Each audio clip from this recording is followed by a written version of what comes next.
अगर आप चैनल पर पहली बार आए हैं तो अभी सब्सक्राइब करके बेल आइकॉन प्रेस करें और रहें बाखबर।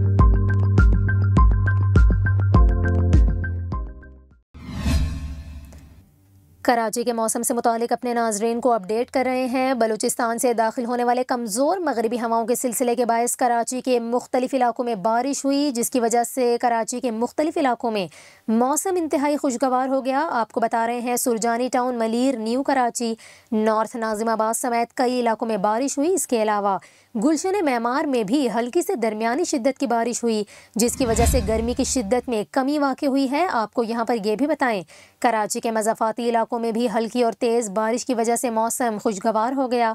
M9 मोटरवे गडाप टाउन और काठौर रीजन में बादल बरसे, जबकि मुख्तलिफ इलाकों में हल्की और तेज़ बारिश हुई। आपको यहाँ पर यह भी बताएं कि नेशनल हाईवेज़ और मोटरवे पुलिस की जानिब से खबरदार किया गया है, बारिश के बायस सड़क पर फिसलन है। बयान में यह भी बताया गया कि N5 कराची नज़र DHA इंटरचेंज ता एधी विलेज सड़क गीली है।